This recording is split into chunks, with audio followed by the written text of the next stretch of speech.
and please welcome Patrick Armstrong.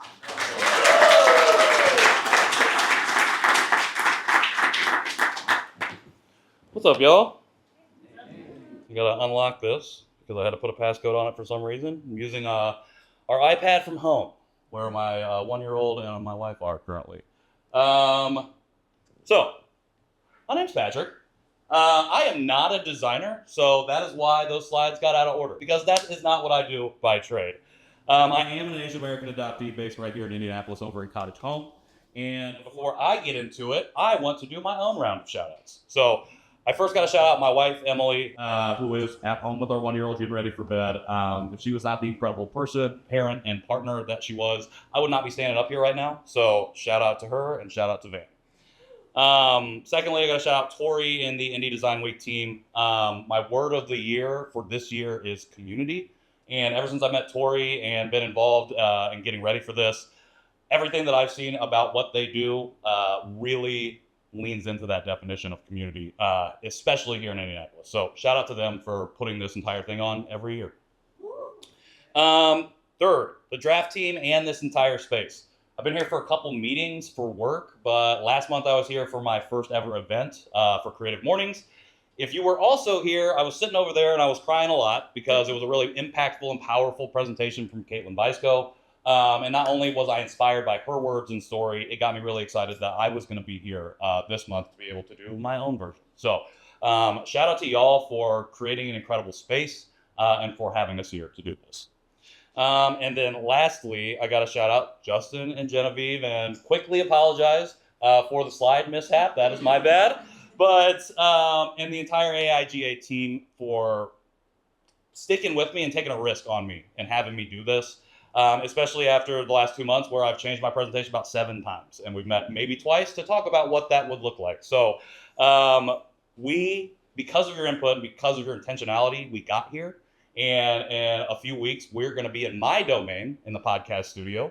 But until then, shout out to you guys. Thank you so much for having me. Okay. Yes, clap for them. Clap it up for them. All right. So what exactly are we doing here? My presentation is titled Identity by Design with this subtitle, Dismantling the Dominant Narrative of Adoption. We're going to be talking a little bit about that, but why are we talking about that? Well, as Justin shared, and as some of you may know, I am a podcast guy. I host 2 shows, The John Chi Show, which is a show about the Asian American adoptee experience, and it's titled John Chi because that's a Korean word for feast or to banquet. And at the end of every episode, myself and my co-hosts and our occasional guests will try a snack, drink, or something from Korea every episode. So that's why we bring in that aspect of our culture. The other show that I do is called Conversation Piece, which is your place to discover the untold stories of Indianapolis through the perspectives of its wonderful people. This man right here has been on the show, one of the best episodes. This man over here was just on the show recently, an incredible conversation. So if you got time, I would love for you to check that out. That would be great. But between these 2 shows, as well as a couple other that I've been a part of, I have facilitated over 400 episodes worth of conversations in the last 4.5 years. So that feels like a lot when I wrote it down. And then when I did the breakdown by time, I realized, yes, it was quite a lot because those conversations currently comprise somewhere north of 24,000 hours of conversation. So 24,000 hours is a lot of talking, a lot of listening, learning and unlearning, processing and reprocessing. And during that time, I have learned a few things and had them crystallize themselves for me. The first one is that I am very passionate about storytelling and finding ways to help people tell their stories. The second one is that my creative tool of choice is conversation. And 3, that there is no me standing up here doing this tonight without having lived my specific lived experience. Because of these things, I've also come to develop a definition for storytelling that is going to be the foundation from which I talk about all the things I'm going to talk about tonight. And that definition is: storytelling is the process of understanding and dismantling the dominant narratives, influencing the world around us by affirming our individual lived experiences and empowering our creative expression. In simple Patrick terms, that means conversational storytelling is the way that I make sense of my own story and how it fits into the greater fabric of humanity's story. Okay, so that's what we're going to do tonight. I am going to talk about a particular dominant narrative, the dominant narrative of adoption. I'm going to start by defining it and giving us some of that really good, really necessary historical context. And then I'm going to talk about my story from beginning to now. Hopefully, there is going to be time for us to talk a little bit together at the end. I don't know if there will be, but I'm going to try and make it. So, excuse me. When we get to that part, I hope that when you leave here, you feel affirmed and empowered to dismantle those dominant narratives in your lives and to lean into whatever form of resistance that creative expression takes for you. Before we do that, though, I have 2 ground rules. So the first one is that this is a lull space, which means listening, affirming, and learning. During this, I'm going to ask a couple questions. There's going to be a quick audience participation part at the beginning as well. And when we do those things, I would love for us to operate from this foundation. Ground rule 2, as one of my good friends, Liz Kleinrock, has constantly shared in her presentations, what's said here stays here, and what's learned here leaves here. I hope that I can share some new perspective for y'all on some things tonight. And when I tell my story, the level of vulnerability that I step into is the top level that I would ever ask anybody to do in a space like this. So with respect to each other, anything vulnerable that we share here, contextualized, we should leave it here. We're going to keep it here in this space. And the concepts that we learn, the affirmations that we receive can go with us once we leave. There are no other expectations than that. And I appreciate y'all for being here with me. So to kick it off, if you don't mind, I would love for you to either go to this website or scan this code and answer the question that comes up. There are no wrong answers to anything that you add, and they will be we will see them in a second, but they'll be anonymous, so your name won't be attached to them. But if you don't want to share, that's totally fine as well. Okay, while you are doing that, though, does anybody know what a dominant narrative is? Can anybody give me a definition, their definition for dominant narrative? No wrong answers. Fundamentally. That is pretty damn good. Pretty damn succinct. I love it. I don't think there's a right answer to this definition, and I did bring one scholarly version of said definition, which is actually a more complicated version of what you just said. So I'm going to share it because it comes from the University of Michigan. A dominant narrative is an explanation or story that is told in the service of the dominant social group's interests or ideologies. So that's kind of our baseline that we're going to be operating from. With that in mind, what is the dominant narrative of adoption? So I hope that people have got some words in because we're going to go to the tape. All right, please work, man. Not a designer. Hey! Boom. Okay, amazing. Let's look at this. All right, a new start. Complicated. I like that one. Love. Seen a lot of common ones. Compassion exchange. That's an interesting one. I like that a lot. Underfunded. That's an interesting one as well. Culture shock. Okay, I see a lot of good ones. A lot of ones that I have seen in conversations that I've had in the adoptee community over the last 4 years. I see some positive aspects in there as well. And as we continue to move forward, I want you to hang on to these. We're going to come back to the slide in a second. But just hang on to some of these words here. So, oops, too quick. I have a friend, she's also a fellow adoptee. Her name's Mindy Stern. She wrote an article a couple years ago, and she gave the definition as such. She says, the dominant culture narrative of adoption presumes that adoption gives the adoptee a better life. A better life. Kind of rolls off the tongue. It's really easy to say. It's really easy to get stuck in your head. And I want to go back to the tape, take a look at some of these words. So, a better life. Let me see if I can find any here that makes sense. New family. I think that makes sense. Oh, corrupt. I didn't see that one before. A new start. Savior complex kind of coming into there. Finding home, bringing someone in. Those all kind of fit into or synonymous with this idea of better life and when it comes to adoption. So, with that in mind, oops. It's all good. We're doing great. So, with those words in mind, with the definition in mind of a better life, what exactly does that mean?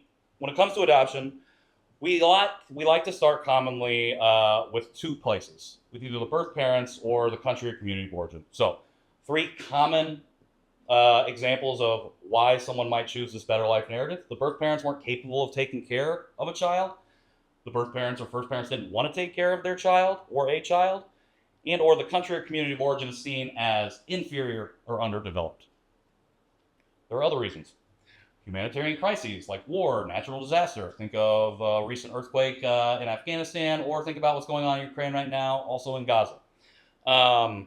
Issues with conception, like fertility or going through IVF. These are reasons as well to choose this better life narrative. And considering abortion. I'm sure you've seen ads and things about why adoption could be an option for you if you were thinking about abortion, or if you were pregnant and had, quote unquote, an unwanted pregnancy. Adoption is always provided as an option. So, in this context, a better life means deliverance from the bad life or the problems that you would have had otherwise. The solution to those problems is adoption. So, the positioning of adoption as a solution is kind of new in the wide context of world history. It was first codified in 1851 with the passing of an act to provide for the adoption of children in Massachusetts. This legislation specifically would establish 4 precedents that would become key pillars from which this dominant narrative would grow. These pillars are the best interests of the child, the potential adoptive parent's ability to furnish a proper education for said child appropriate to their nature, the termination of parental rights by first birth or bio parents, and the approval by state courts, not federal courts. This is a state issue. So, despite having formalized all of this less than 200 years ago, the narrative of better life, particularly when it pertains to children, is a much, much older tale. And we can't talk about this particular narrative without acknowledging that. So, 200 years prior to 1851, in the 1600s, there were all manner of European colonists here that were forcibly removing children from indigenous and native families on Turtle Island, as well as removing children from African families who were either about to be or already were enslaved. This was being done specifically because these families and these communities were viewed as inferior or underdeveloped. And so to be born Black or Native and to grow up in these communities meant that you were ripe for removal. As to enter into or be allowed entry into white spaces would be in your best interest. Your adopters would be able to furnish you an appropriate education according to your nature, which has already been set as inferior or underdeveloped. Your parents' rights had been terminated immediately because they had not been recognized at all. And this was all going through and being approved by the states because this was being facilitated by the states. A better life. So we have to acknowledge that part of history, even though it has nothing to do with quote-unquote adoption. Because when you look at it from that vantage point and you just take away everything else, how could adoption not be a great thing? Because you're helping these children, right? You're giving them a better life. So, from 1851 on, this dominant narrative of adoption would begin to take hold in a number of different ways, from social work studies and conferences that would affirm the better life narrative and place an all-around positive outlook for all parties involved, to how this is portrayed in the media, specifically in television and film, reaffirming that narrative with their own. So, that media piece is incredibly important. The experience of adoption is an extremely common theme in film and television. I've got some examples up here where you see that come up. Elf is a very common one. Lion is actually a fairly decent depiction of the adoptee experience. But I was also wondering if anybody else had examples, thoughts of film, television that they know of that have adoption themes in them. Good, bad, again, no wrong answers, something like that. Annie, that's exactly what my wife said. Yep. Yep, The Blind Side. That's a whole one for sure. If you've seen the movie Joyride that just recently came out, that an adoption storyline central to the plot of that film. Has anybody, okay, so on the whole, I think it's been interesting to see, like with Joyride, for example, this nuanced portrayal of what it means to be adopted has started to seep its way into media.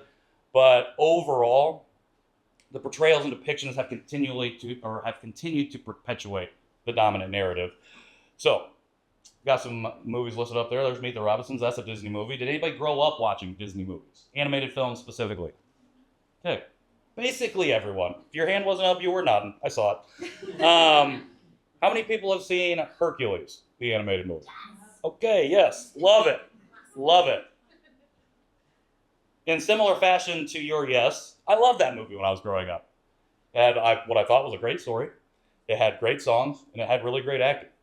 I wouldn't realize it until I was older that this was a movie that depicted a film of an adoptee navigating what that experience was like, specifically being othered and struggling to relate to their community, the trials that Hercules has to go through to find and forge his identity and to eventually start to navigate what it looks like to be in reunion with his birth parents. It's really interesting to think about a movie from the 90s capturing all of that.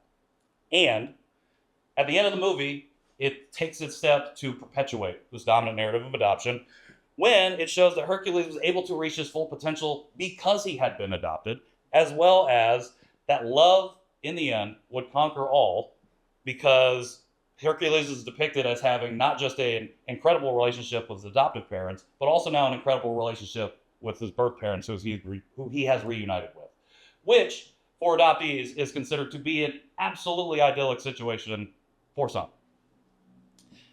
A better life. So, oops, not trying to switch it. I resonate with the story a lot because back in the day, from the outside looking in, I had that positive adoption experience, essentially, with similar things. Like, I had a good relationship with my family. I struggled with identity, but overall seemed to be a pretty well-adjusted person. What I've come to learn, though, is not only is it way more complicated than what was shown in movies like Hercules, but that those complications specifically, for me, have sprung from the foundation of this dominant narrative of adoption. So, a better life. I was born in Seoul, South Korea in 1990 during the latter half of the country's rapid period of economic recovery following the Korean War, also known as the Miracle on the Han River. One of the major pillars of said economic recovery was adoption. So we got a little timeline up here. So right after the war in 1955, two farmers from Oregon named Harry and Bertha Holt decided that they had been called by God to save the children of Korea, and they were going to do so via adoption. To do that required some legislation be passed, not only at the state level, but the federal level, and they got that done in that same year.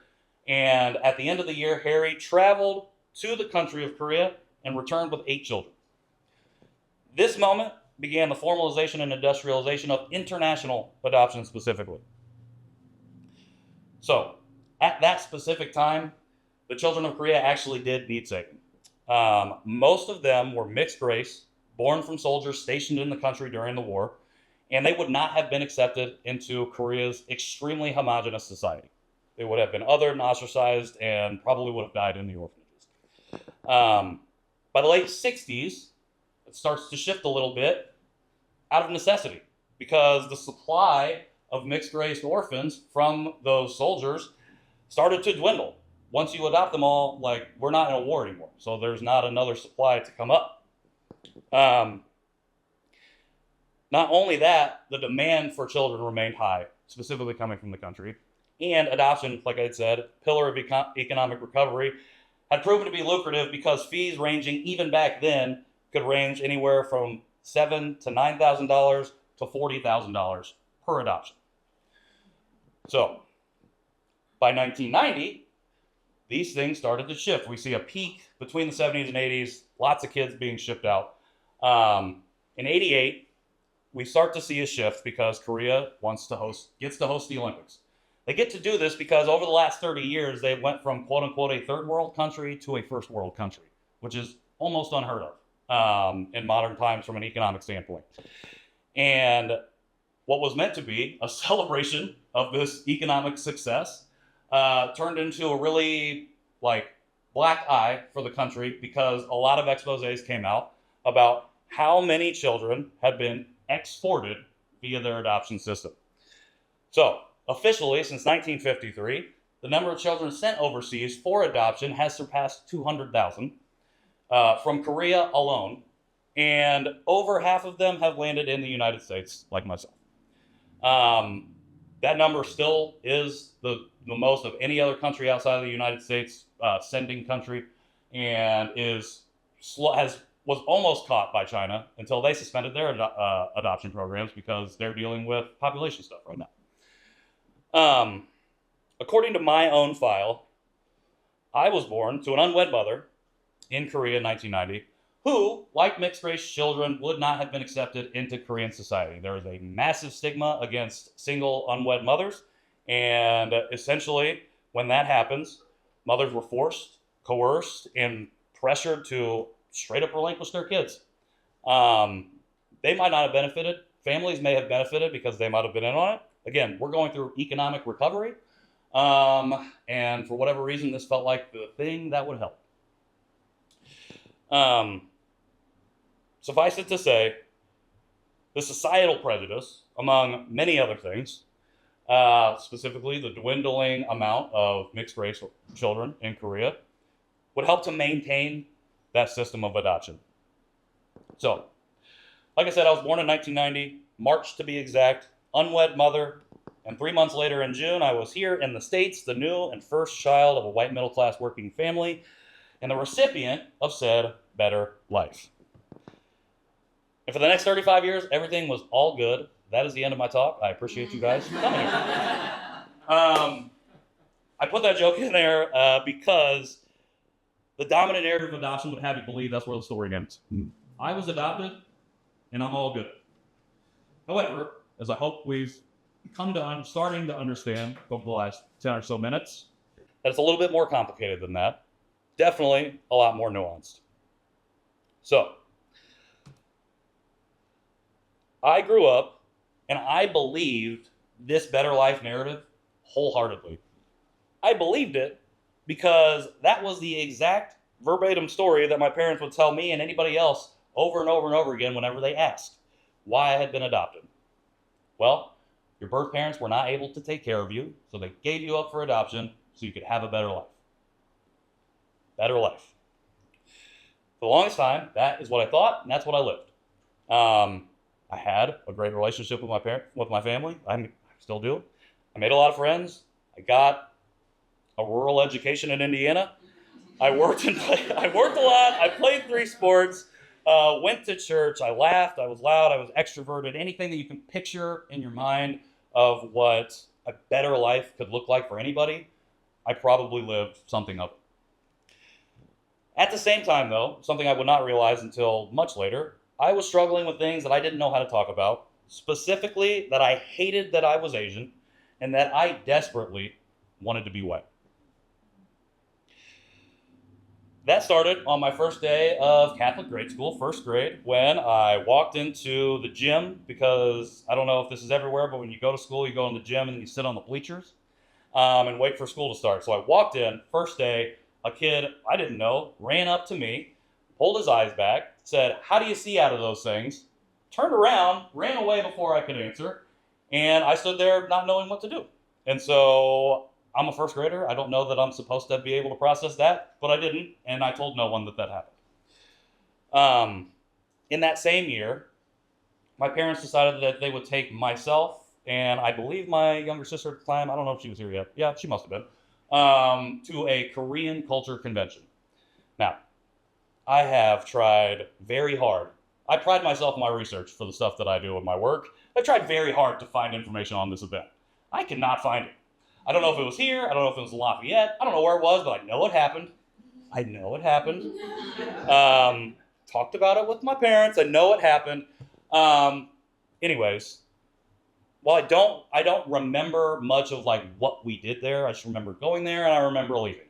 And the thing that I remember and I took away with me the most was the feeling that I had when I left. I felt ashamed. I felt disgusted. I felt like I was more uncomfortable I'd ever been in my entire young life up until that point. And I wouldn't want to have anything to do with anything Asian. And my parents, I think, saw this reaction, and to them, based on this, on assimilation rhetoric and stuff that they had received from adoption agencies that I'm about to talk about, like, to them, me reacting in this way showed that they shouldn't connect me with anything Korean or Asian, because clearly I wasn't comfortable with it. Clearly I didn't like it. So why would we do that? Why would we put our kid in an uncomfortable position that clearly they don't want to be in? And after that, I don't remember us ever engaging in anything Asian or Korean at all. Like, intentionally, definitely not. It's random instances like this that are peppered throughout my memory. Like when I would come home from school and I would pray to God, why did you make me this way? Please make me white. My parents were asleep across the hall. Or when an opposing team's parent in the stands during a basketball game yelled at me to go back to my own country during a middle school basketball game. Or when an elderly patron of a diner that I worked at my entire high school life came in and said, asked me if I was working at the wrong place because a Chinese restaurant had just opened in the same outlet. Super fun. These peppered memories and the way that people would respond, like my parents and my friends and other adult figures in my life, would fuel me to reject my identity as Asian. Mm-hmm. Those prayers when I was a kid became intrusive thoughts, continual intrusive thoughts all throughout high school. And while my parents and others would come to my defense whenever I felt brave enough to share, which was not often, they would further fuel my rejection when they would say things like, "It doesn't matter that you're Asian. We don't see color." Or, "You're the whitest Asian I know." Or, my favorite, "So you're not really Asian." They also said stuff like, "Oh, I think they were just joking." Or, "Oh, well, they didn't really mean it like that." Or again, another one of my favorites, "I think you just need to get over it." Super fun. So, I talked about assimilation stuff. My parents adopted me via proxy, which means they did not have to go to Korea before they adopted me. All they had to do was show up at the airport. That's what they did. I say that because all they really had to go on was reports about my health that were being sent, and then suggested reading materials about raising a Korean child that were sent by the adoption agency, many of which were trying to navigate a post-assimilationist strategy and mindset after 1988. It's really interesting. I wanted to bring some of my files here to show some of the stuff that was sent. It's really interesting to see how they were trying to navigate this conversation. Hopefully after I can share some resources. But anyways. Additionally, this town, Rensselaer, Indiana, where we live, hour and a half north of here, on 65, had about 2 Asian people in it the entire time before that Chinese restaurant opened up. That's probably an exaggeration. Probably not, though.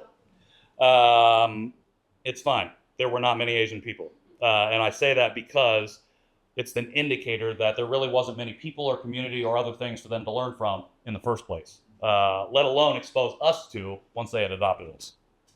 So, if the dominant narrative of adoption is the first building block of my identity, the foundational building block, the second is this racial isolation that I experienced when I was in Rensselaer.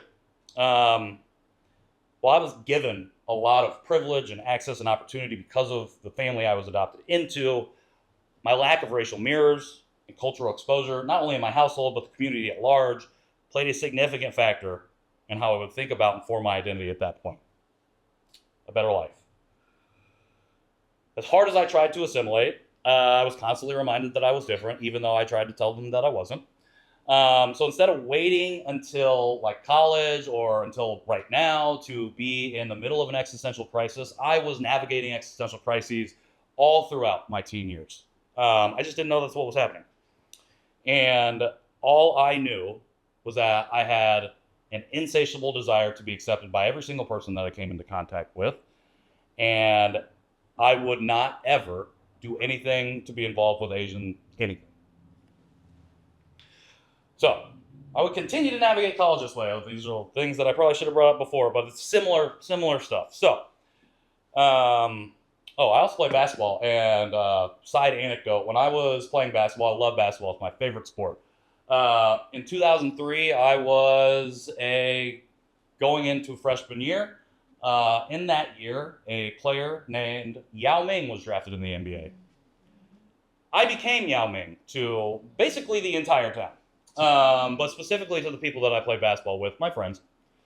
And as much as I liked his game and I loved the game of basketball, that only drove me further into rejection because I hated that I had to be compared to this other person who I didn't want anything to do with.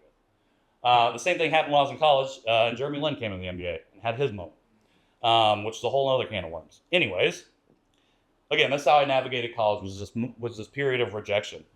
First, for one semester at Ball State, which I don't talk about very often, but I did go there for one semester. And then for 2.5 years at Purdue.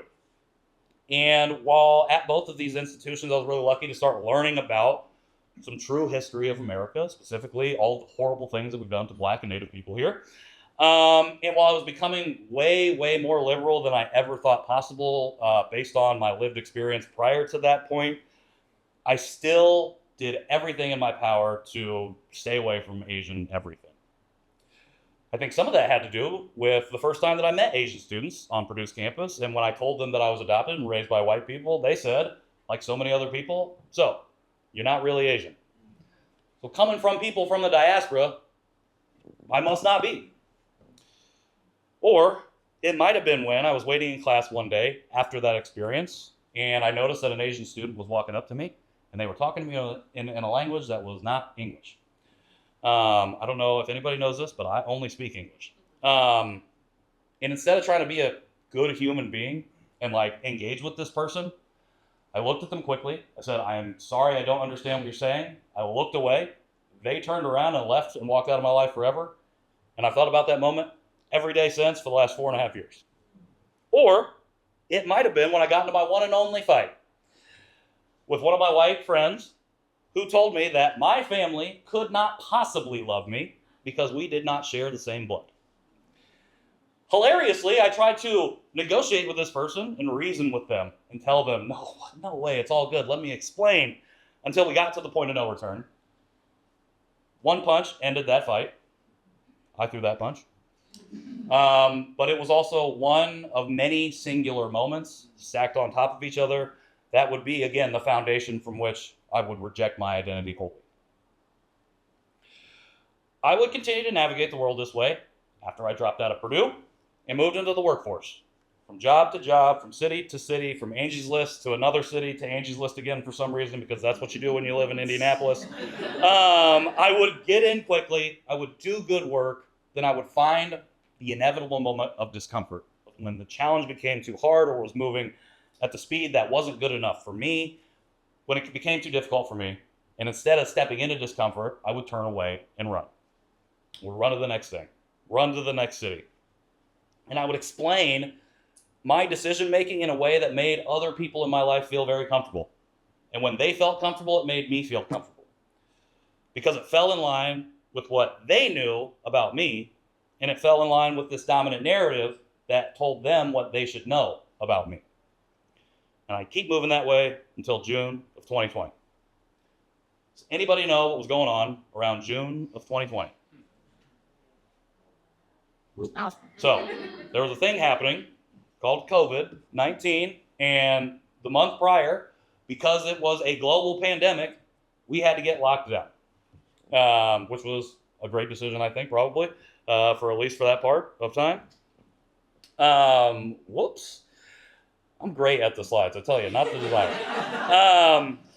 So, Emily and I had just moved back to Indianapolis from Chicago the previous month. We were living in Lakeview, near the lake, and once they closed the lakefront a week after the initial lockdown started, we knew we needed to get somewhere where we had actual space to move around. We luckily found a really cool place on 71st Michigan Road and made the move. A few other things were happening at the same time. In addition to the lockdowns, the rhetoric around Asian people and Asian Americans, specifically in regards to COVID, was ramping up. And the violence against Asian folks, specifically elders and women, became a daily occurrence in our news cycle. Additionally, state violence against Black people continued to be a daily occurrence in our news cycle, with folks like George Floyd being murdered, Breonna Taylor being murdered, and if you're tapped into Indianapolis, Drayshawn Reed was murdered during this time. Those were daily occurrences of our new cycle. In addition to all that, Emily and I had started talking about what it would look like to start a family as well. We got engaged in 2019. We're getting married in 2021. So, with all of this going on, we sat down one night in June after moving to watch a movie, and we ended up picking Always Be My Maybe. It's a rom-com starring Randall Park and Ali Wong, and I think we picked it because we've been watching Fresh Off the Boat, which is a pretty funny show. But we press play, thinking nothing of it. Starts. The movie starts with a flashback scene, and they are cooking in a kitchen. Now, with all of those contextual pieces going on at the moment, something about this scene triggered something in my brain and in my soul, and I started to feel like the proverbial straw had been broken on the camel's back that was my identity rejection. I looked at Emily and I said, how am I going to teach our kids to navigate the world as Asian when I don't know how to do that? We finished the movie because we didn't really know how to continue that conversation. We'd never had it before. I'd never brought it up. Went to sleep, but that seed started to sprout. I woke up the next morning, I opened my podcast app, and I searched Asian American. It brought up a bunch of shows, and I was very surprised to see how many podcasts there were about Asian people doing Asian stuff. It was really, really cool, which actually made it really difficult to pick a show. So after scrolling, I ended up selecting the first show that had come up on the search results, which was a show called Dear Asian Americans, and I pressed play on the first episode, and an hour later, I found myself at my computer typing out an email to the guest of said episode. He was a professor, or is a professor at USC named Jonathan Wong. I'm actually going to read the email because the way I've been talking sounds a little bit different than the way I talked in this email. Dear Jonathan, my name is Patrick Armstrong, and I just finished listening to the first Dear Asian Americans podcast episode and felt compelled to reach out. I was born in South Korea, but was adopted pretty immediately by a family from a small town in Indiana. I lived my formative years in that small town, where my non-biological sister, also adopted from South Korea, and I were one of 0.2% of the Asian population. I looked that up on Wikipedia, by the way, back then, so I know that that is a true thing, even though it's probably not true. While it wasn't always great, we were very lucky to have a family that cared for us and loved us, and it still does. However, we never really learned that much about our own history and culture. I'm 30 now. I've lived in many cities and worked many jobs and generally have been very American. I've never really felt the need or desire to learn about or immerse myself in Korean culture, and I've never dug into the reasons why that is. I've lived a very American existence, like I really had to emphasize how American I was. I don't even know the names of my birth parents, and I've never felt motivated to seek them out. With everything happening today, especially when it comes to race in this country, my feelings have changed. I'm really interested in learning everything that I can, but I don't know where to start. I also feel like I'm coming to the game so late, and I feel ashamed that I put off trying to learn about my culture and ancestry.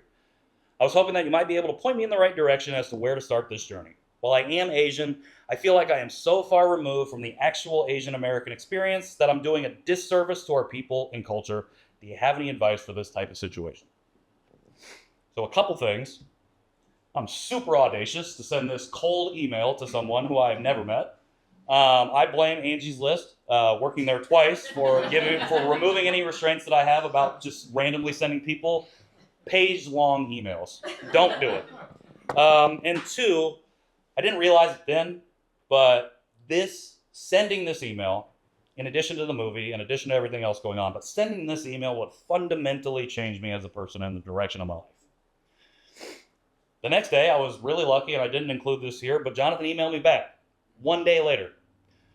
He thanked me for listening. He said that while he did not share my lived experience, he had a colleague who did, and she'd actually done a study, and he had attached it. So, that study is called Too Korean to Be White, Too White to Be Korean. It's about the identity formation of 12 Korean adoptees who grew up in the Midwest, just like me. I thanked him for emailing me back. I honestly could not believe it, and I sat down to read the study. 30 minutes later, I was literally destroying my computer with my tears. I was weeping, and I could not understand why a Scholastic article was making me cry like this, making me so emotional.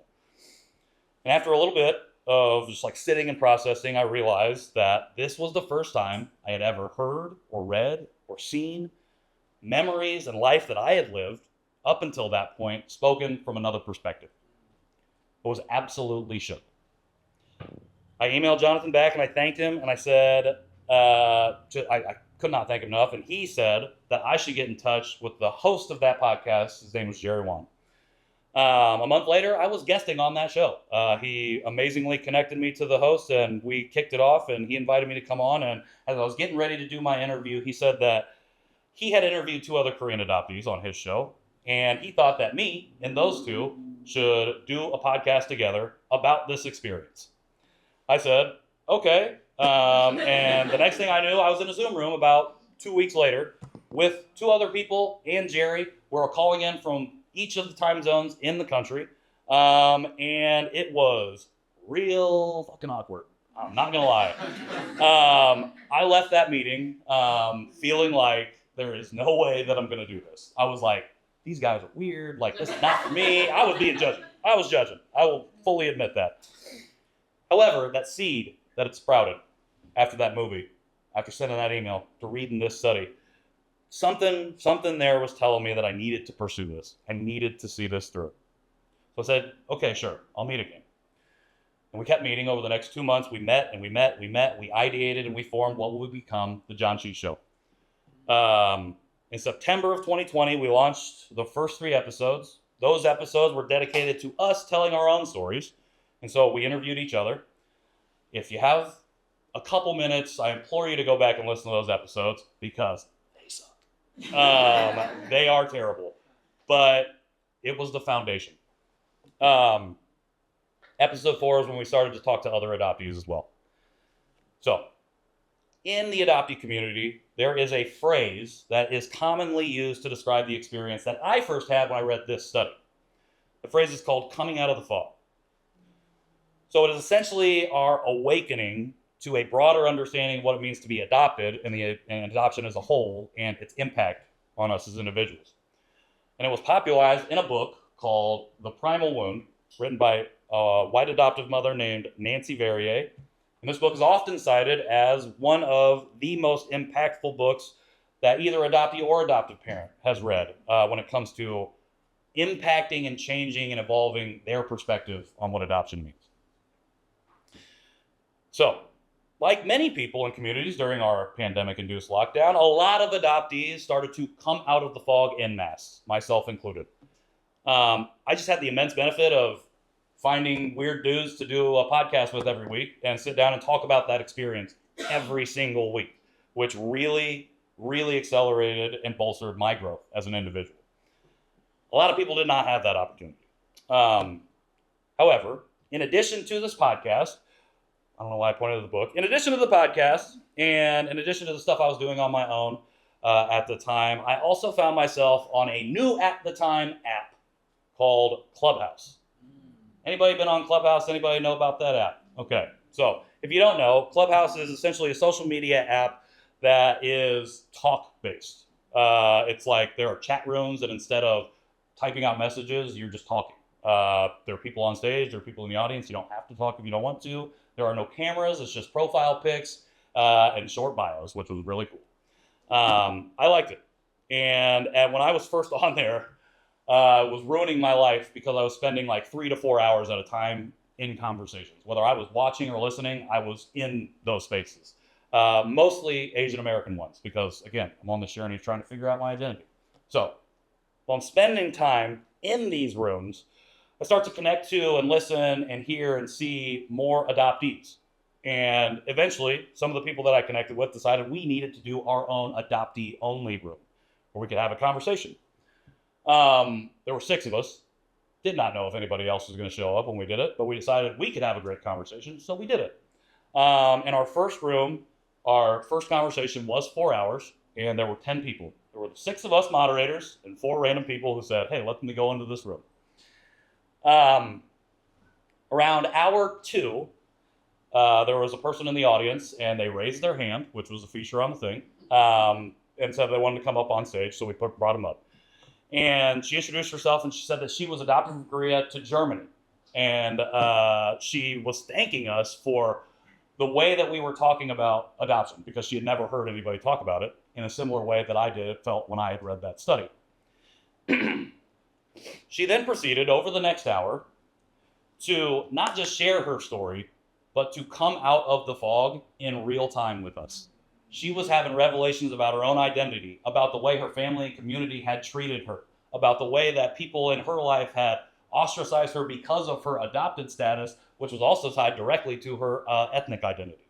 However, because of the environment she had grown up in, she felt like I did, that there must be something wrong with her and that she needed to just suppress. So, we were texting back and forth in our little group chat while this was going on, and I was literally flabbergasted. I could not believe what was happening, because we had all had our moments where we had done this. We'd done it individually, and then we found community. We started to do stuff, and we had just like slowly got to here. But we had done these conversations before. This person had never had this conversation before, not a single time. And so I realized that if I was going to do anything in this world, it was going to be to try and figure out how to do stuff like that and find ways to give people an opportunity to tell their story. So sticking with Clubhouse, my friends and I were like, okay, we got to harness this. We scheduled weekly rooms. And what started with 10 people became 18 people, which became 40 people. And by, I think, week 6, we were averaging anywhere from 70 to 100 people in our adoptee-only space. A lot of people were just finding it randomly because you couldn't, it was wild, wild west days out on Clubhouse at that time. Like, nobody knew what to do or how to get there. It was invite only, like early Facebook. Like, it was wild. However, like, if the podcast itself, the John Cheese Show, was the first time that I used conversation as my creative tool of choice, Clubhouse, and then that moment specifically and everything that sprung out of that moment, removed any doubt that this was the work that I was meant to be a part of. So I want to go back to our foundation really quickly. So for the past 30 or so minutes, we've been building this understanding of the dominant narrative of adoption through the macro perspective of history and the micro perspective of my history. With that in mind, everything in my story prior to watching Always Be My Maybe, I consider to be my rejection phase. Well, super happy, but super rejecting my identity at that time too. The next 2 years, from June of 2020 through May of 2022, I consider my reclamation phase. That's a reclaiming phase right there. Who's reclaiming? This guy. So this period encompasses launching the John Cheese Show. It encompasses Clubhouse. It encompasses my further radicalization after the Atlanta spa shootings in 2021 that killed 8 people, 7 of whom were Asian women. It also encompassed my time at RISE, a social justice program founded by Amanda Nguyen, where I got the opportunity to learn how to pen my own legislation and how to advocate for that on the Hill and here at home. And while I didn't actually write my own legislation, I was advocating for already introduced legislation called the Adoptee Citizenship Act, which closes a loophole in previously passed legislation from 2000 that left out tens of thousands of intercountry adoptees from having citizenship. It's a whole other thing, though. Completely different presentation. We do not have enough time. All right, so in May of 2022, I was in New York City for Asian Heritage Month, and I had been invited out there to MC an event, a night market, which was not the first time I had done something like that, but the first time I had done something like that in an AAPI space. As I was introducing this event and given my spiel, I felt something exit my body. It was not a flatulence. It was like something else. Felt physical, though. Felt physical. I didn't know what it was. I felt lighter, though, when it happened. And I just finished my thing, went on with the event, had a great time. The next day, though, I did realize what had happened. That shame and that disgust, that self-loathing and rejection that I'd been holding on to my entire life had left my body. And I could finally, that lightness that I felt was me embracing the fullness of me. As an Asian American, as a Korean and as an adoptee. That moment was when I exited reclamation and entered into what I call my acceptance phase, which I am still currently in. That is me from said event, by the way. Feeling a lot lighter. So, in the 2 years since May of 2022, I've been to Korea twice. I got married, had my first kid. I also launched Conversation Piece. And last year, after having launched that show, because I wanted full creative control over something of my own, doing a show with 4 other people is kind of difficult when it comes to wanting to do stuff. So I launched Conversation Piece. Originally, it was just me talking to my friends about whatever I wanted to. Last year, 2024, I made a really intentional decision to be focused exclusively here on Indianapolis, because this was a place I've called home, but this was a place that never really felt like home before. So through that show, in the last year and a half, Indy has become home, and it has become a significant part of this ever-evolving identity journey that I'm on. So, one question, as we continue to look at my smiling faces here, that I was asked to answer while I was making this presentation was how my story affected my creative practice. Because this is Creatives in Color. So, that's obviously something that we need to talk about. In short, the entire reason that I do what I do and I create what I create and do so the way that I do is because of my lived experience. I said at the top that I would not be here doing what I'm doing right now were it not for my specific lived experience. Had I not lived that experience, I would not be here. There's no telling where I might be, to be honest. I might not be creating. That's for sure. I'd probably be at Angie's List, to be honest. But I'm definitely probably not living as the most whole version of myself. Okay, so in the words of a really wise man, I'm about to land my plane. A crucial aspect of the better life narrative is its insistence upon the binary of good or bad, better or worse. Remember, the assumption of better life is that there was a bad life to begin with. That was the foundation. Which is why so many adoptee stories begin with adoption. Not when they were born, with adoption. Because generally they are not telling the story. They're having the story told for them. So, when it comes to dismantling the dominant narrative of adoption, how do we put it into practice? First, we have to hold our institutions accountable. Specifically, institutions that facilitate adoption, specifically adoption agencies. And specifically for the abuses and the fraud that has happened within the industry. We're actually seeing this happen right now as countries like Denmark and the Netherlands have suspended their international adoption programs completely because investigations that they launched uncovered patterns of abuse. It is also currently happening in Korea. Last year, Korea established a Truth and Reconciliation Commission to investigate nearly 400 cases that were brought by a Korean adoptee civil rights group for fraud and abuse in those specific cases. Last month, they released their initial findings from this commission. What did they find? Widespread fraud and abuse, including the falsification and manipulation of records, rampant, all facilitated by the Korean government. There's going to be a lot more that comes out about Korea's adoption program specifically, and this information, these investigations, are what is going to help us hold these institutions accountable. Second, we have to embrace multiplicity. What does that mean? Embracing multiplicity means that multiple experiences across a diaspora, all valid. It means that there is not a singular experience that represents an entire community. Does not exist. It means that differing viewpoints and perspectives and lived experiences are all happening right now at the same time in the same space. It means that multiple things can be true at the same time. It's true that for the most part, I've had a positive adoption experience. It's also true that I've experienced some form of relatively significant trauma because I was adopted. It's true that my parents were open about me being adopted and never hid that from me. kind of hard when I'm Asian and they're white.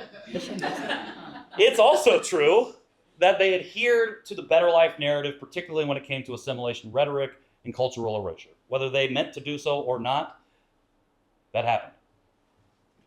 It's true that my paperwork says that my birth mother was unwed, and that was the main reason for my relinquishment.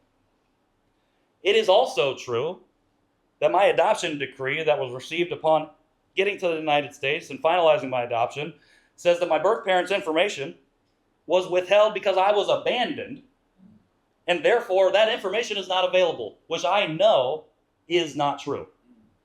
I know that is a lie. What it does not mean when it comes to embracing multiplicity is I agree. It does not mean that just because we're a part or just because we are in the same community, that we are in community. And that's okay. Because when we embrace multiplicity, we are affirming every single person's right to be, even if we disagree.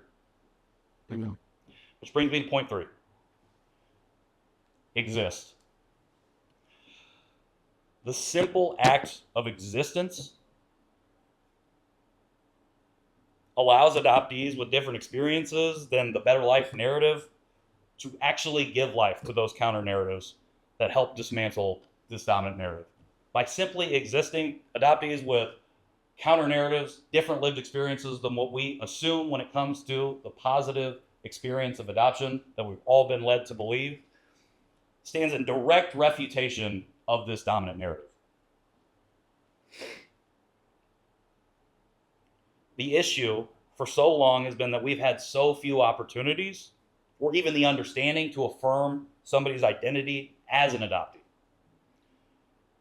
And by extension, all of the other identities that they might hold intersectionally. That is no longer the case. Adoptee communities continue to grow to this day, and they are providing safe and brave spaces for folks to begin unpacking and understanding their journeys and their stories to eventually become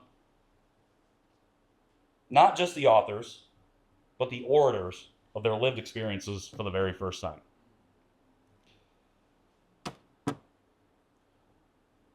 What do you want to talk about?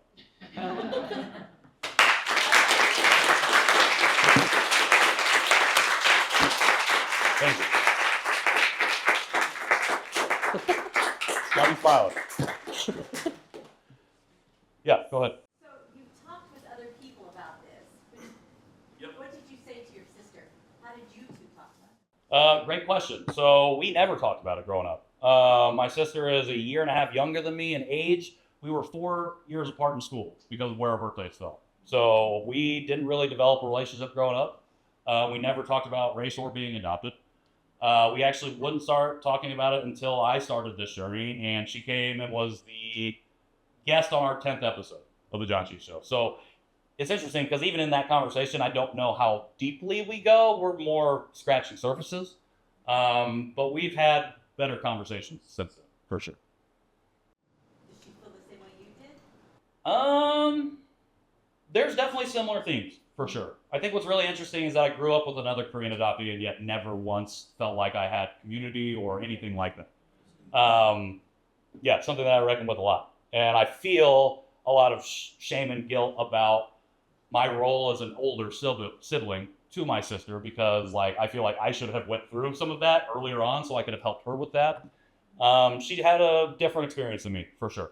So I won't speak for her. I can't say what it is, but definitely a different experience. So after your embrace period, how has that affected how you are raising your Korean child?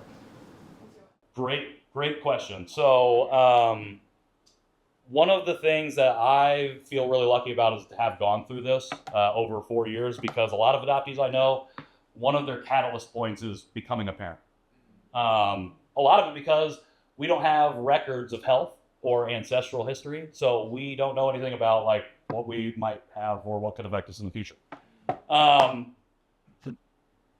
It definitely is because I think it just made me a more I'm the most whole version of myself, and that's what I wanted to portray for him as I'm raising him. One of my struggles is that I really, over the last 4 years, have struggled to connect with Korean culture. And I'm really worried that my inability to do so is going to affect how he feels about his Korean identity. And he's mixed race. So like he's got a whole bunch of other stuff that I don't even know about that he's got to navigate.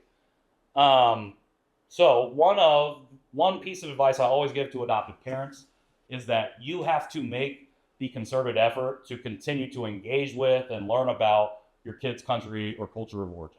Whether they want, and give them the opportunity to do so with you, whether they want to or not. And if they say no, that's okay. Don't force it on them. But you have to continue to engage because, like my parents, after that convention, no engagement. So there was no opportunity for me to connect. I look at that point as being like a really foundational thing for me to start rejecting myself because there was nothing there.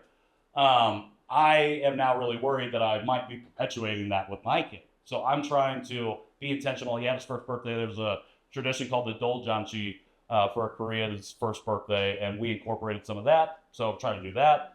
But like I've really struggled with language. I've struggled with cooking. I struggled with just even basic customs. And I don't want to pass that to him. So I'm trying to figure out ways to navigate it. But yeah, long story short, definitely affecting the way that I am raised. Thank you. Can I ask how you felt your first trip to Korea? Yeah. So it's very interesting. I went back for the first time as part of a program called the Overseas Koreans Foundation, which is a program set up a long time ago to engage Koreans of the global diaspora who do not live in the country to be good global Korean citizens. It was also a way to get people to come back every once in a while to take part. I don't remember how long ago, but at some point they set up an adoptee version of this. And that's the trip that I went on. I was really hesitant to go because I felt like it didn't seem like my vibe. But a lot of people I talked to were like, just go, you never know. They pay for your flight and your room. So like that was obviously a big factor in it for sure. But I will say the moment I got off the plane, I was like, okay, this is cool. It was cool to just like ride to the hotel. However, that experience, not the way I wanted to experience Korea. It really felt like I was on a school field trip. We weren't really, because it was late 2022, like we were still masked up, like it was still like, don't go out in big crowds. So they were like, you can't leave your hotel room if you're not with the group. It just was not the way. And the program itself, like, yeah, lot to be desired. So it was not what I wanted. We got on the plane and Emily looked at me. She's like, hey, you ready to go home? And I was like, absolutely not. I'm like, I need way more time here. So I went back in the following July for a conference that happens in Korea every 3 years for Korean adoptees specifically. And I spent 2 weeks. I went by myself. And that was pretty much 98% of the experience that I was hoping that I would have. Also, like, fucked me up in many ways, and I came back and I was like, oh, gotta start therapy, gotta do this, gotta do that.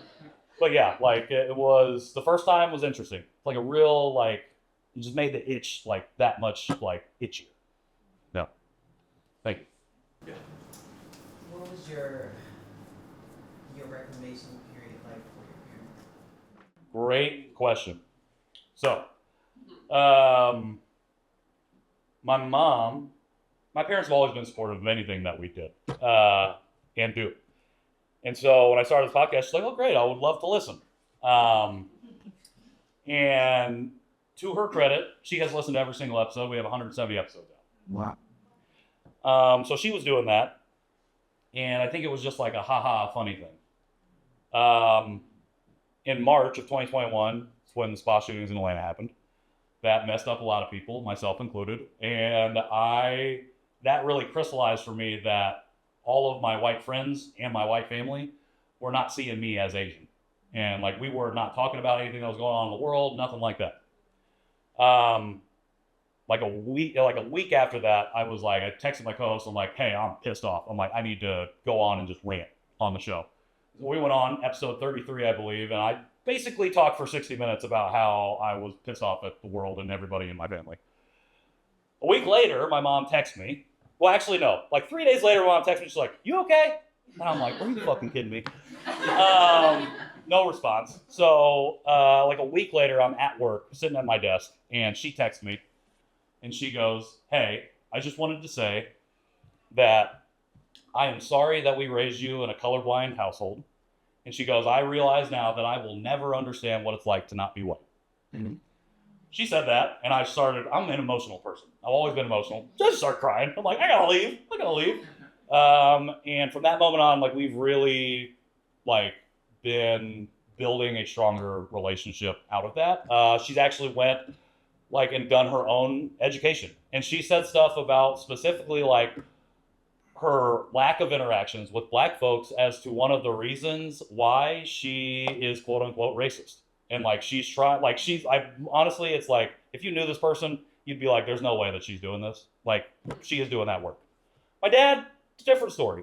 I don't really, like, we still have we have a good relationship. I don't know how much he's engaged or whatnot. He's always supported me. They've come to my events and stuff, but we don't really talk about like what it is in the way that my mom and I do. So it's been this road of like trying to, get them to see where I'm coming from and realizing like, okay, maybe they won't. And also realizing that they have their own journey that they're going on. But actually, like last year, my mom, we were walking downtown to get lunch. It was just my mom and I, and she said to me, she goes, "Hey, you were getting ready to say something on your podcast about me, and then it seemed like you didn't say it." And I was like, I don't think so. And she goes, "Well, I think you need to say those things," because she's like, "I need to hear them." She's like, "Even if it's hard to hear," she's like, "I need to hear those things." And so that right there, unprompted, was like, oh, okay, like it really solidified you're doing some of this in ways that even in conversation, I'm not 100% sure all the time, because there's a lot of stuff that we're working back through. But yeah, I would say overall pretty supportive. No, thank you. Yeah. Feel free to answer as much as you want to or not want to, but was there a religious aspect to why your parents chose to adopt, or has that come up in your conversations with other adoptees? And is that a different layer that can affect it? Long story short, yes. I think there is a level of, actually, I would say in probably 95% of all adoptions, there is a level of savior complex at play. And I would say 87%, I'm just pulling arbitrary numbers out, are rooted in a Christian or some sort of faith theme. I think especially when it's part or tied to a humanitarian crisis or disaster, that's where you're really seeing it come out. Like especially like after the earthquake in Afghanistan, like after the initial like siege in Ukraine, same with Gaza. Like if you go into the comments that are posts about children, you're gonna see people come out the woodwork talking about, oh, how can I adopt them? Like, oh, I hope they are getting adopted. Oh, I hope God puts them in a good home. Again, going back to 1955, like Harry and Bertha Holt literally said they were called by God to do this. And so, like, particularly from an international perspective, there's always, I think, that layer somewhere in there. I won't say it's absolute, but definitely I think there's something at play, that usually. Thank you. Oh, I'm gonna go back and then I'll come up. Okay. We've met, but I'm also adopted. Yeah. And have also done like a lot of research. But I think a lot after you come out of the fog, people talk about like, oh, you're like an ungrateful, angry adoptee. Has that been said to you, and how do you kind of navigate that? Has it been said to me? You know what? That's a great question. I don't know that anybody said that to me, and it's probably because I'm so loud and vocal, and I also have height privilege as a 6'1" Korean man. I think that keeps people away sometimes. But that is, so one of the things I didn't really talk about as part of the dominant narrative is that because it leans so far into the binary, like this positive blanket that is over it, there has to be these like one-off individual negative people. And so I have talked to plenty of adoptees. I don't know if we've talked about this, but like many people where that has come up, where especially when you talk to your adopted parents about doing this, they're the ones calling you ungrateful. They're the ones putting that on you. Not always, but like that's it, there's a root there. For navigating that, it's really difficult because I think when it happens, you're probably, for a lot of people when it happens, adoptees, your early stages to like navigating these conversations in general, let alone being specifically singled out and told you're ungrateful because this is the way you feel about your experience. I wish I had even a single iota of advice on how to navigate it. I think the best way that I have been told about navigating something like that, actually, honestly, it's probably bad advice, but it's like knowing, okay, so I said, just because you're part of the same community doesn't mean you're a community. I take that approach to navigating a conversation like that.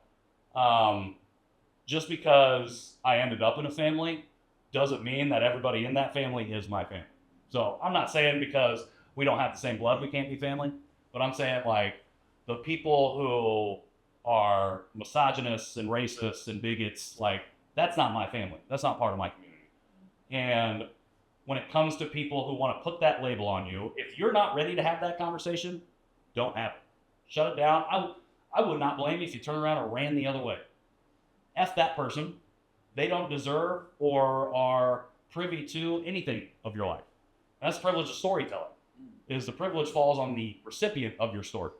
Because at the end of the day, sharing anything with anybody is a privilege. And the fact that we are the recipients of that, we should treat it as such, and we don't. And that's the reason somebody would say, well, you're ungrateful once they've heard you share your experience. Is because they're not respecting you and your experience. They're applying dominant narratives to what you're sharing. So, turn around and run away. One never condone physical violence. So yeah, no physical violence. But you can run. Sorry if that was not the answer. Thank you. Oh, here. Oh, I was just curious if you could speak to how your relationship with expectations has maybe evolved, whether it's like the expectations of others or your own expectations of yourself or expectations of either culture, if you just felt there's anything there. For sure. I think something I've learned over these last 4.5 years has been to try and let go of that expectation as much as possible. I think it's actually been really easy to do with other stuff, like with my expectations of how the Korean government is going to treat these findings, or how the American government is going to do anything. Listen. It's way, way more difficult for me to apply that to myself. I like to say and tell people that I'm even working with, who might be in this room, that I'm figuring it out and I'm getting it. But I also will always place an expectation on myself to do something in the work that I'm doing. But yeah, what I've learned through this experience, through these last 4.5 years, is I can't expect. So, for instance, somebody who might say that I'm ungrateful after I sharing, I can't expect them to instantly know everything that I know now about this experience.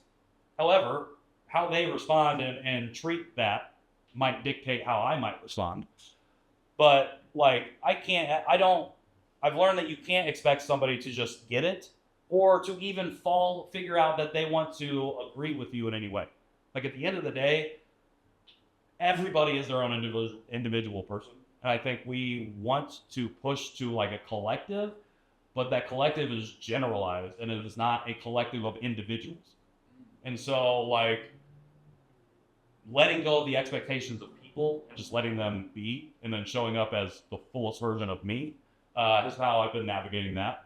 And then when it comes to myself, I don't know. I'm just trying. So yeah. Thank you. Yeah. So I'm really interested in intersectionality, and I'm wondering if you've had any conversations with people around thoughts of intersectionality in the adoption process, right? Because I'm thinking about, for myself as a queer individual, I'm thinking about if your parents would have been a queer couple, Sure. The experience would have been extremely different. Sure, 100%. So my original presentation was about dominant narratives in general, and there were going to be a lot of intersectionality talk in that. And then when I was talking to Justin and Genevieve the first time we met, I was talking a lot about the adoption stuff, and they were like, they had really good questions, and I was like, should I just do adoption stuff specifically? That's how we got here. When it comes to, yes, so long story short, yes, there are tons of conversations that happen around the different ways that people approach adoption as a process, particularly for queer folks and queer couples. I think you can go into it and perpetuate dominant narratives, and then you can go into it from a perspective of mindfulness of like the experiences of people who are adopted. I think it was last year, Mayor Pete and Chasten adopted, and some of the language that they were using coming out of that process was, from many adoptees that I know, harmful. And so like in situations like that, it's more about letting go of the expectation and figuring out how can we do like education. And we will want people who are going to adopt to be far more educated first going into the process. Because at the end of the day, like, okay, so I have a statistic that I did not share, but at the end of the day, everybody who wants to adopt, for whatever reason, has never considered fostering. And in the US specifically, children of the global majority are wildly overrepresented from a statistical standpoint in the foster care system. So as of 2021, Black children were 14% of our general population, 23% of the entire foster care population. That's an issue. And when it comes to something like that, it's like, okay, can we have, where is this part of the conversation come in?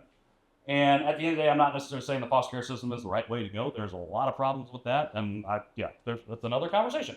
However, I think when it comes to particularly intersectionality from a process standpoint, it's can we reach folks at the appropriate points when they're going through the process to give them the proper education as to what's going to be happening, not for them down the line, well, also them, but specifically for the person that they're bringing into their family. So I think that's basically what it is. I know a lot of adoptees who have moved into like social work fields, and like that is, again, probably almost impossible to abolish adoption completely. There is a group of people who would love for that to happen, and they fight for it really hard. And I don't necessarily disagree, but in reality, I don't necessarily think it's going away. So if it's not going to go away, how do we resist and push back against dominant narratives, and how do we reach people who think that this is something that they need to do, and make sure that they are properly educated on what that whole process and experience is going to be like? So definitely conversations that we have. And I know people who have created like support groups around like what that looks like. So I think one of the things like Clubhouse, like one of the beautiful things about that is that people started to offshoot into their own things because of like deeper disaggregated like identity structures and formations and how that worked. So that was like, that's the beautiful thing about community, like come together. The term Asian American did not come up until 1968. The reason is because two students on the West Coast wanted to have one term that all people of the Asian diaspora could come under, not to generalize that experience, but to highlight the all overwhelming amount of people of various backgrounds who were coming together from one diaspora to be specifically in support of the Black Panther Party and civil rights. That's the only reason that the term Asian American exists. That's the reason. It's been a little bit bastardized now. But I bring that up because, like, I'm forgetting now why I'm bringing that up. But I bring it up specifically because, like, again, going back to this idea of collective as generalization and collective as individuals. When you're collecting individuals and you're empowering them to live into their individualness, you can not necessarily splinter off, but you can now form those subgroups that can connect people. And then hopefully we're all building upwards from the same foundation of understanding and affirmation, to where if somebody comes into our larger community and ends up in this group, who they may not be either share that identity, or maybe that's just not that vibe, we are connected to these other groups where you could go and be situated. And we're not going to be afraid to pass you along or pass you through to them, because we're connected as a community. And it's not because we all agree on the same things, we all do the same things, or have the same lived experience. It's because we understand that there are an infinite number of experiences. And if we can put people in the right places, that's just going to help us move forward in a better way. And that includes, again, they call it the adoption triad a lot. A new terminology is coming around, the adoption constellation, because it's like there's a lot of people that are involved. I would say most people are probably 4 degrees removed from somebody that's been adopted or has adopted. That's all part of it. So like if you came into the community, again, there are adoptee only spaces, but there are people that we're connected with that we connect you with that make more sense. That can be the right support for whatever your situation is. So that was a super long way to answer that question. But sometimes I get on the soapbox and I forget that I gotta get off. So thank you for asking. Yeah. Oh, no, you mentioned foster care. Do you feel like that's a good option, first step for potential adopted parents? Like, what's your thought process around that? I think with anything system-wise in this country, like mostly not great. Foster care's not great. I worked in a program in Chicago with foster youth. I got some survey information that would shock you. Shocks me. I think that there are, again, there's no absolutes. I don't deal in absolutes anymore. I think that there are good people and good structures and systems that operate within these larger things that if you were able to find yourself connected to them could be good first steps or avenues in.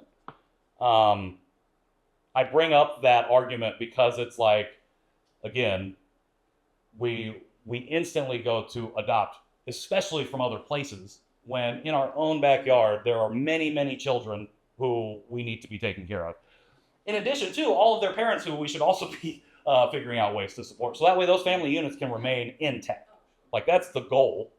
Allegedly that's the goal of foster care. But unfortunately, I think it just really depends on the situation. This is something where I think it's pretty subjective in the fact in that it's like specific to your or whoever is navigating that situation. And then again, hopefully we have a community system where you could find yourself connected to that we could maybe place you or connect you to the right people within that broader foster care system. So just depends. Do you have like a suggested first step then for people who are considering that process? Yes, so 100% the first step, and this is going to seem, okay, so the first step is listen to adoptees. On social media, the blogs, the books, the podcasts, all of that. I think the number one step is to listen to adopted people to get a better understanding of that experience from their eyes, because the person that comes into your family, while not going to have that experience, is going to have themes and things that are similar in their experience. So first step, always just listening and educating. Second step would be figure out how to connect with potentially some of those adoptees. I know a lot of adoptees specifically, especially those who moved into a professional field, who would be definitely open to having conversations with this prospective adoptive parents. I know adoptees who work with prospective adoptive parents through that process. So if that was something like somebody wanted to go through, I could definitely connect people to the right people when it comes to that. Yeah. My question is more so out of curiosity. This was really interesting for me because my dad was adopted, and kind of like he's always known, his parents didn't hide from him, but he'd always been afraid of trying to find his biological parents. It kind of ties into that whole like, yes. oh, you're so ungrateful type of thing. Yes. Thankfully, my biological grandmother found him. Like she Oh, okay. him, which was cool, but we're still up in the air about biological, grandfather. Just out of curiosity, have you considered trying to find, your birth mother, or find out more about her, or any type of relatives even? So I have an entire section of this presentation that I cut out, specifically dedicated to that. It's 8, so I don't want to keep anybody longer than we have to. If people have time, I want to give you your time back for sure. If you got about 8 minutes, I could explain my specific situation with it. Okay. All right. Okay. So, like I said, in my letter, in the email that I wrote, I never once felt a drive or desire to seek out my birth parents. Even after starting this journey and watching other people have that experience, watching documentaries, people go through that experience, I still didn't feel that pull. I just felt like, okay, I'm like doing me. So like, I'm going to do that. I'm not really worried about it. Didn't think that I would ever be worried about it. Second time I went to Korea, I was packing and I was in my room the day before I left, and I opened a drawer of my desk and my adoption file was there. Something in my mind, seed planted, seed sprouting, said, take that with you. I didn't tell my wife, I didn't tell anybody else taking it. I'm just like, okay, I'm gonna take it. Maybe something happens. I don't know when I'll go back to Korea again. So, week and a half into being in Korea, I decided, okay, now I'm gonna do this. I've been on the fence about it, and I decided, you know what, let's get it out of the way. End up at Holt, Korea, the agency who I was adopted through, and found myself in a room with a friend who was translating and a social worker. So they bring in the file. I look at the file. Everything is exactly the same as what they had given my parents, except for one page, which we did not receive, which is a full dossier on the foster family that I lived with for the 3 months before I was adopted. You could take pictures of the files, but you couldn't take physical copies. They would give you redacted scanned copies. But I took pictures, so hilariously, they gave me a fully redacted version of that, but I got all the information. So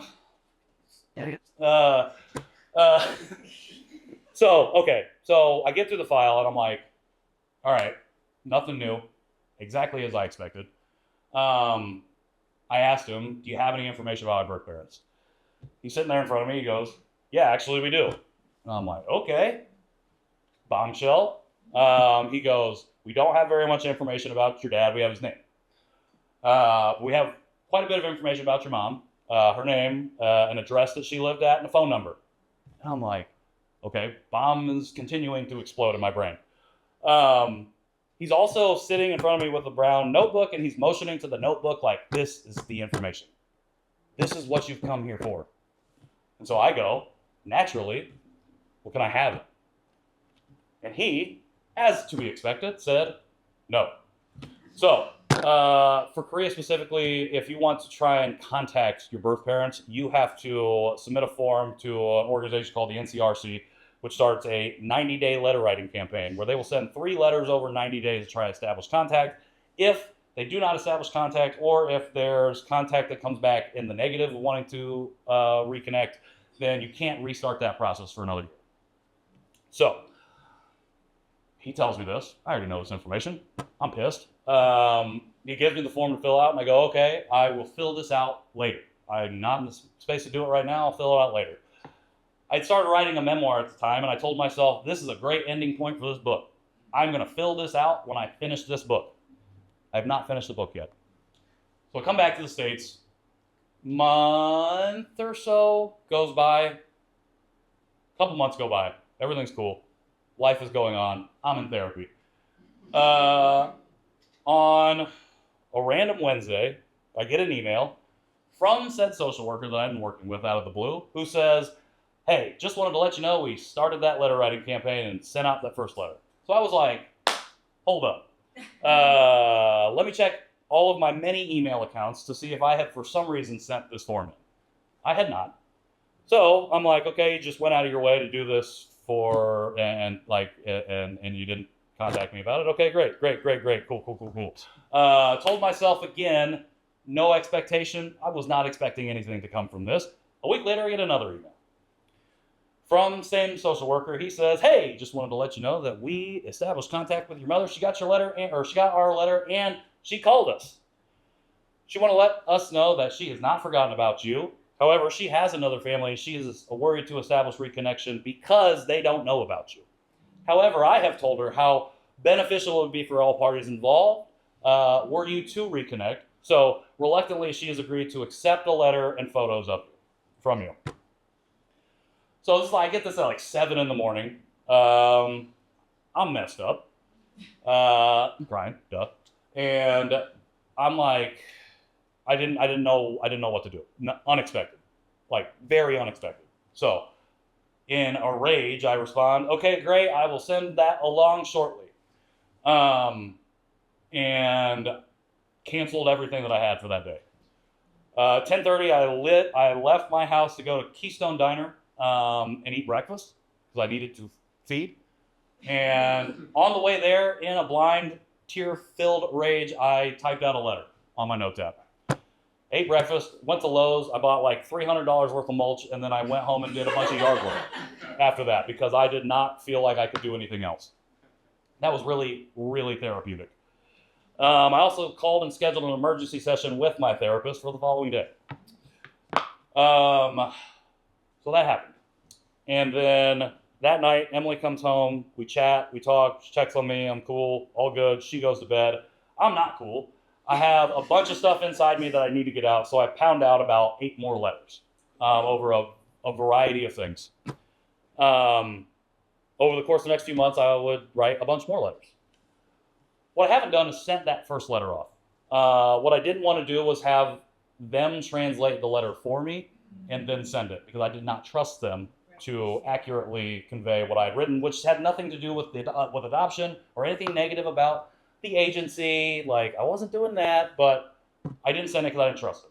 So I was waiting to get this translated, and 3 months became 6 months, became a year. I did not send the letter. I had a kid. I was busy. I was doing stuff. And a year later, this stuff about the Truth and Reconciliation Commission was coming out. So I'm like, you know what? This is probably a great time to send that letter. I'm not going to get it translated. Fuck it. I'm just going to send it. Do your thing. So I respond to that email again, and I send that information over. Instant autoresponder. We'll get your stuff sent over to the social worker who was helping you. Haven't heard from anybody since. So that is my current situation with my first family. One of the things that I realized through this letter writing was that my deep denial of ever wanting to know anything about them created not just a ghost, but a literal black void where my birth mother should be. I can't even imagine a shape. There's nothing. It's just blank. And that makes me really sad, because once I got the autoresponder, which honestly, I'm going to be honest, like I thought might happen. Once I got that, I felt really guilty. I felt ungrateful, because I know adoptees who would probably literally murder somebody if they got an email like that. I'm not exaggerating, would probably literally kill someone. And what did I do but get mad about having my consent, like things, part of my story taken away from me, and then let that keep me from potentially reestablishing contact with my birth mother. So that is something I think about every day. That's something I think about when I'm raising my kid, and how I'm going to raise my kid. Again, I don't think I was invalid in the way that I reacted to that situation. I am also learning about how reactionary I can be and have always been. And I'm thinking about that a lot now when I do things like unravel my own identity. So I don't know how I'm going to approach a next step with this. I'm hoping to publish a book this year that is going to be the compilation of these letters. If that is the way that we get reconnected, and I'm saying that sounding very audacious, that my book is going to be so good that people in Korea are going to read it. Not going to happen probably, but like, thank you. If that is the way, then that is the way. And if I were working with other adoptees or sharing or talking to them about like going on something like that, going on a journey like that, one, I'm going to tell you, like, don't hesitate to do something like that. But two, this is always and will always be your thing. Even though it's trying to reconnect with another person who has a significant impact on your life and would if you were able to reconnect with them, it's always, you are still the center of that story. And I think when we get into talks of reunion, it is really easy for us to be decentered again. And I think that a lot of people don't think about that, because the reunion journey starts to play into that positive narrative of adoption. Think about Hercules. He got back with Zeus and Hera or whoever his wife was in that movie. And they were all happy about it, and it was all good. And that's how like a reunion journey is supposed to look for people. But that is not the case. That is, I would honestly say that is probably fewer and further between. So like when it comes to bio family or first family or birth family, just remember for adoptees in this room, always, always, always, this is your story still. These are players, they have their own story, and you're not taking them out of that, but they are people in your story too. So I hope that answers your question. I think that was about 10 minutes, so apologies. Thank you.